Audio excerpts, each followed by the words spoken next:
आज ही Doubtnut app download करें। Doubtnut पर होगा अब आपके सभी मैथ्स, केमिस्ट्री, फिजिक्स और बायोलॉजी डाउट्स का सफाया। बस अपने क्वेश्चन की फोटो खींचो, उसे क्रॉप करो और तुरंत वीडियो सोल्यूशन पाओ। Download now. In the circuit shown in figure, find the maximum energy stored on the capacitor। हमें इस सर्किट में यहाँ पे हमारा जो कैपेसिटर है इस पे जो एनर्जी होगा वो निकालना है। In fact maximum energy stored in the capacitor बताना है, कितनी मैक्सिमम एनर्जी स्टोर हो सकती है इस कैपेसिटर पे वो बतानी है। ठीक है, initially the capacitor was uncharged और हमें बता दिया है कि ये कैपेसिटर जो है इनिशियली अनचार्ज थी, मतलब इस कैपेसिटर के प्लेट्स पे कोई भी चार्ज इनिशियली नहीं था। तो हम लोग क्या कर लेंगे, सबसे पहले तो इस सर्किट को गौर से आप देखो। यहाँ से आप सर्किट्स देख के ही आंसर बता सकते हो। आप देखोगे कि ये वाला लूप जो है वो कम्प्लीटली इंडिपेंडेंट हो जाएगा इस वाले के। इस सर्किट में इनफैक्ट कोई करंट फ्लो नहीं करेगा, मैं ये कहना चाह रहा हूँ। इसको जस्टिफाई करने के लिए आप ये कह सकते हो कि ये सर्किट का ये जो पार्ट है 10 वोल्ट और ये 2 माइक्रोफेराड कैपेसिटर, ये किसी लूप का हिस्सा नहीं है। ठीक है, जब लूप का हिस्सा ना हो तो उस ब्रांच में करंट जो होता है वो जीरो होता है। ठीक है, इसलिए इस ब्रांच में करंट जीरो होगा। अगर आप और दूसरे तरीके से देखना चाहोगे तो आप देख सकते हो कि इस ब्रांच में हमें क्या पता है कि ये 60 वोल्ट की एक सेल लगी हुई है। तो इससे अगर करंट इस ब्रांच में आई फ्लो करती है, ठीक है, मैं I1 मान लेता हूँ, तो ये I1 यहाँ से यहाँ तक आएगी। अब ये I1 आपको लग सकता है ऐसा कि यहाँ पे 2 डायरेक्शन है जाने का, तो दोनों में डिस्ट्रीब्यूट हो जाएगी कुछ कुछ करंट। लेकिन अगर आप थोड़ा भी करंट इधर भेज देते हो तो इसका मतलब क्या हुआ कि इधर जो करंट फ्लो किया वो लेस देन I1 हो जाएगा।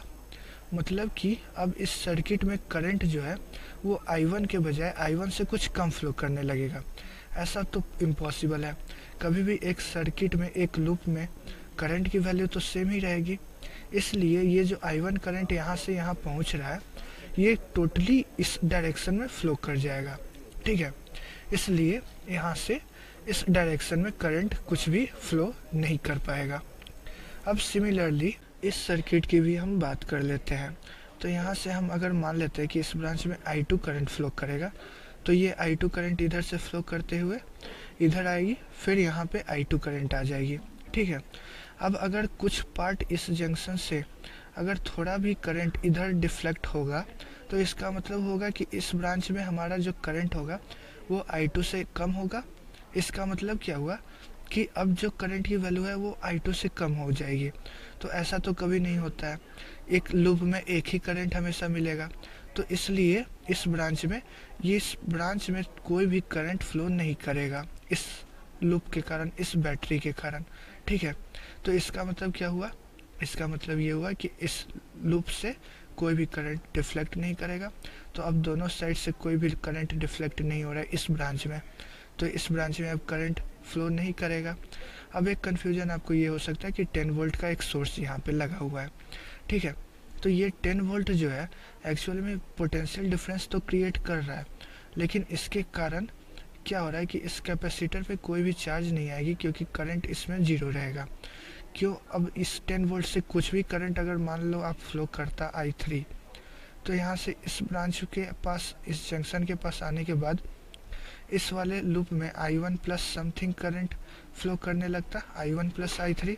तो इसका मतलब फिर से इस लूप में आपको मिलेगा कि करंट चेंज हो रहा है, लेकिन एक लूप में तो एक ही करंट होगा। तो अल्टीमेटली हमने क्या देखा कि ये जो ब्रांच है जो किसी लूप का पार्ट नहीं है उससे करंट की वैल्यू जीरो होगी। और जब करंट की value through out the process zero रहेगी और इनिशियली कैपेसिटर अनचार्ज है, तो इसका मतलब ये कैपेसिटर हमेशा के लिए अनचार्ज ही रह जाएगा।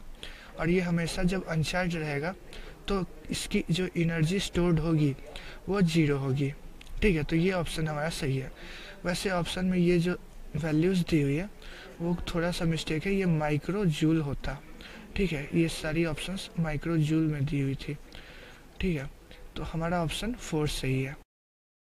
क्लास 6 से 12 से लेके नीट, IIT, JEE मेंस और एडवांस के लेवल तक 10 मिलियन से ज्यादा स्टूडेंट्स का भरोसा।